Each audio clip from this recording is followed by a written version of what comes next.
সিলেট ও সুনামগঞ্জ সহ দেশের বিভিন্ন জেলার বন্যা পরিস্থিতির আরও উন্নতি হয়েছে। তবে পানি কমতে শুরু করলেও মানুষের দুর্ভোগ বেড়েছে। পানি কমার সঙ্গে সঙ্গে বসতবাড়ি ও রাস্তাঘাটের ক্ষতচিহ্ন ভেসে উঠছে। জমে থাকা নোংরা পানির দুর্গন্ধে অতিষ্ঠ জনজীবন, ক্ষতি হয়েছে মাঠের ফসল এবং মাছ চাষিদের। প্রতিনিধিদের সহায়তায় আরও জানাচ্ছেন খুরশিদ আলম মুকুল।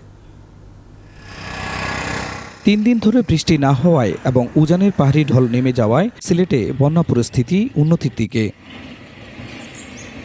তবে পানি নিষ্কাশনের ব্যবস্থা না থাকায় ওসমানীনগর, বালাগঞ্জ, ফেঞ্চুগঞ্জ সহ 6 উপজেলায় পানি নামছে ধীর গতিতে। ফলে আশ্রয় কেন্দ্রে থাকা লোকজন বাড়ি ফিরতে পারছেন না। কুশিয়ারা নদীর অমরশীদ, শেওলা, ফেঞ্চুগঞ্জ ও শেরপুরে পানি বিপদসীমার উপর দিয়ে রয়েছে।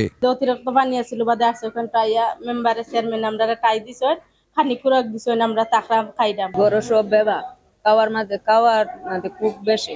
সিলেট নগর থেকে পানি নামার সঙ্গে সঙ্গে দুর্ভোগ বাড়ছে। আশ্রয় কেন্দ্রে ছেড়ে বাড়ি আসা লোকজন পড়েছেন নানা ভোগান্তিতে। আমরা 5-6 দিন আশ্রয় কেন্দ্র আসলাম, আমরা খাইলকে আইছি, এখন গরু তাকার মতন আমরা কিচ্ছু না, আমরা আবার আশ্রয় কেন্দ্র যাইতে হইব। এদিকে জেলার 320টি শিক্ষা প্রতিষ্ঠান এখনো পানিতে তলিয়ে, ফলে সময় মতো পাঠ কার্যক্রম শুরু করা নিয়েও রয়েছে শঙ্কা। 226টা হচ্ছে আশ্রয় কেন্দ্র, আজকের রিপোর্টে আমাদের কমছে। 304টায় বন্যা কবলিত আর এলো 199টা আশ্রয় কেন্দ্র। পাহাড়ি ঢলে সৃষ্ট বন্যায় সুনামগঞ্জের ফসল ও মৎস্য চাষিদের ব্যাপক ক্ষতি হয়েছে। জেলা কৃষি সম্প্রসারণ অধিদপ্তরের তথ্য মতে 1727 হেক্টর আউশ ধানের ক্ষেত তলিয়ে গেছে।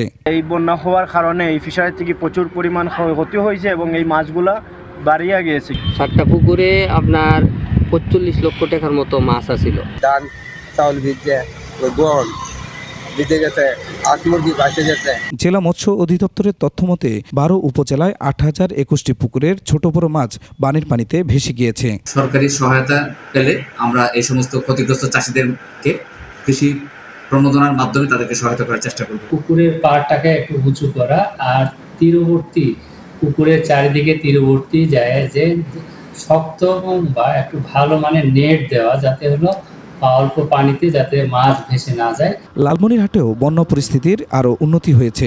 নদী তীরবর্তী নির্মাঞ্চলে বসতবাড়ি থেকে পানি নেমে গেছে।